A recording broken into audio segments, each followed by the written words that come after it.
السلام عليكم ورحمة الله تعالى وبركاته. معكم كابتن سيد النسر مدرب منتخب مصر في كمال أجسام بطل العالم والقوام الأفضل. أولا أنا يعني وحشتوني جدا.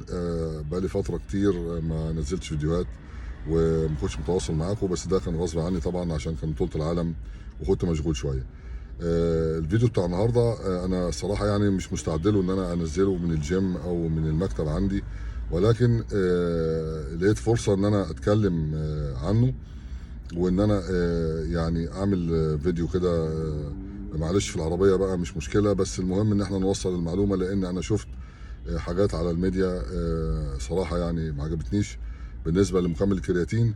اي حد بيتكلم عنه، اي مدرب بيتكلم عنه، اي حد عنده ستور مكملات غذائيه بيتكلم عنه وبيقول جرعاته، اي مدرب ما عندوش خبره كبيره بيتكلم عنه، وده برضو مش مظبوط. يعني ده ما اعتقدش ان هو هيبقى في الصالح العام، لان مكمل الكرياتين في ابحاث كتير مع وضده يعني. انما اللي انا عايز النهارده اقوله طبعا يبقى مختلف شويه، ومش شرط ان انا يكون معايا بحث عشان يبقى الكلام مظبوط يعني، ولكن اللي انا بقول لك عليه ده بحكم الخبره بتاعتي اكتر من 30 سنه في مجال الجيم والبطولات والماتشات من المحليه لحد العالميه، عليا وعلى لعيبتي وخامات كتير، خامات مختلفه، ناس بتخسس، ناس بيلعبوا كوره، ابطال كمال اجسام، ناس لعبوا محترفين.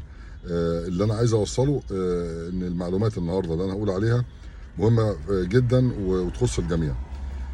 اولا نبدا الاول المعلومه الاولى. الناس اللي بتقول الكرياتين يتاخد بجرعه ثابته للكل، ده مش مظبوط. يعني النهارده لما اكون 60 كيلو او 70 كيلو واخد 5 جرام، واللي عنده اكتر من وزن 100 كيلو او فوق ال 100 كيلو ياخد 5 جرام، ده كلام مش مظبوط. ده رقم واحد. رقم اتنين، الجهد بتاعك والمجهود هو ده اللي بتحدد عليه الجرعه بتاعتك اللي انت هتاخدها، والمجهود اللي انت بتعمله، المجهود بتاع التمرين، سواء انت عاوز توصل لحجم عضلي معين، او تشتغل بالكرياتين ده فتره زمنيه معينه، ده برضه ليه نظام ان انت تاخد بيه. دي الخط ده المعلومه الاولانيه. المعلومه الثانيه بالنسبه للناس اللي بتقول ما فيش اي مشكله في ان انت تستخدم الكرياتين، بس اهم حاجه تكون تشرب ميه كتير. يعني الميه دي ناس بتقول بتشرب 5 لتر و4 لتر وكميات من الميه كبيره علشان تحمي الكلى. الموضوع لا، في مشكله بالنسبه للكلام ده، مش مظبوط. لان انت هنا لازم تشرب الكميه المناسبه ليك. حتى وانت بتستخدم الكرياتين برضو بتفرق من واحد للتاني، حسب تمرينك وحسب وزنك وحسب المجهود اللي بتعمله. المجهود الخامل او الحد اللي قاعد في البيت غير اللي حد بيعمل حركه كتير، ده بيختلف من ده بسواء الجرعه وشرب الميه، وهنا برضو الجرعه وشرب الميه ده بيختلف في طريقته وده بيختلف في الطريقه. دي نقطه. النقطه الثانيه، الكل عارف ان انت لما تشرب ميه كتير جسمك بيتغسل من الاملاح والمعادن والفيتامينات، فده مش مظبوط. ده بيحصل فيه مشكله. نقطه ثانيه مهمه جدا، الناس فاكره ان اللود بتاع الكرياتين او المشكله بتاعت الكرياتين بتكون على الكلى بس. لا، ده بيكون على الكلى، وبيكون للمعده، وبيكون للمثانه، وبيكون لضغط الدم. ده اللي انا عايز اقوله، ان الكرياتين بيحجز ميه في الجسم. فلو انت بتاكل ملح عادي او بتستخدم صوديوم عادي، الملح الابيض العادي اللي هو يعني غير مقرر، ده مشكله كبيره جدا جدا، ان هو ممكن يرفع معاك الضغط وتخش في جزئيه ما اعتقدش ان انت يعني تبقى يعني لو حصلت تبقى حاجه كويسه. فلازم نبقى عارفين استخدامات الكرياتين، لازم نبقى عارفين الميه اللي تتشرب معاه قد ايه، لازم نبقى عارفين الاضرار بتاعته ونتجنبها.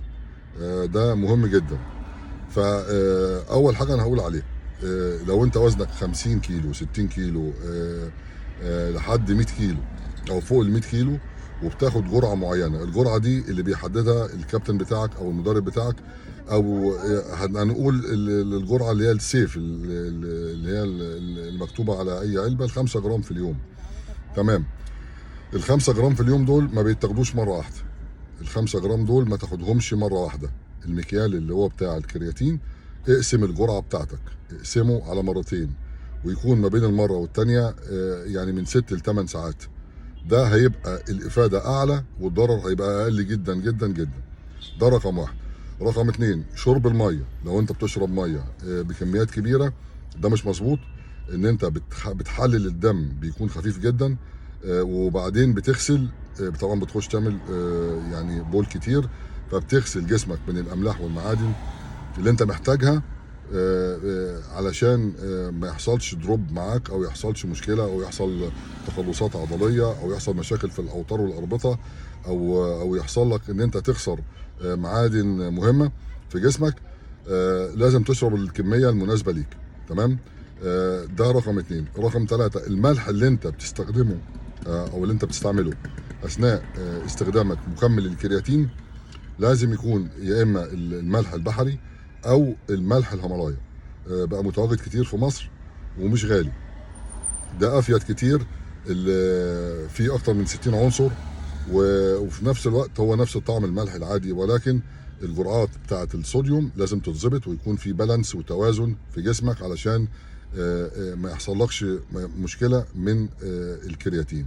الكرياتين لازم لما تيجي تستخدمه تريح فتره معينه، يعني لما مش ما تاخدوش طول السنه طبعا. لو انت بتتمرن طول السنه ده مش مظبوط.